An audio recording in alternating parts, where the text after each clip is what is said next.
I think it's really neat that this episode follows off episode two's idea of Skip building a rapport with the community they work with.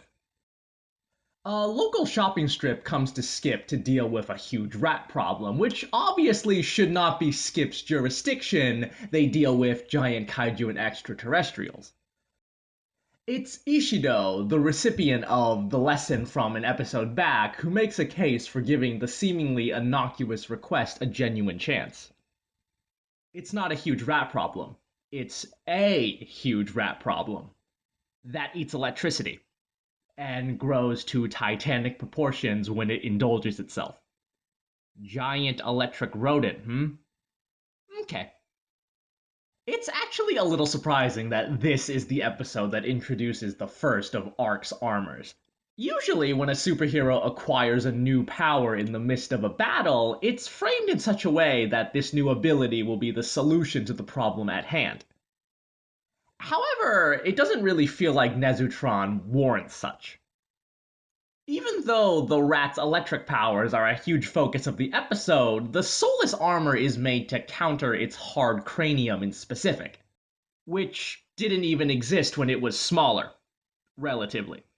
I had a couple of smaller problems with the armors during the initial promotional reveals.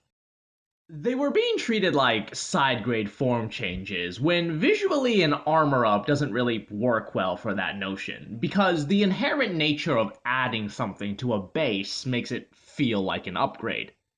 Arc solves this two ways. One, the armors are apparently only accessible when the color timer starts blinking, which somewhat suggests that the production team does acknowledge the armors feel upgradey, and so curbs their usage with this simple restriction. Secondly, Arc also takes off the armor to use the Arc Finalize, which implies he flat out loses parts of his basic power set when he wears them. No fun twist on classic Ultra powers this episode, unless you count the multi-layered Ultra Barrier, which was hilariously ineffectual against Pikachu's headbutt. Overall, this was a fun episode. It continues off the themes established in episode 2, and partially plays off the armor foreshadowing from the episode previous.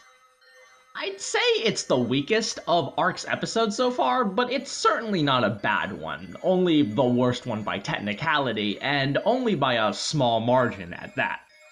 But what did you think of the episode? Comment your thoughts, like the video, subscribe for more reviews, and until next time, see ya. Alright, I think I beat the timer this time.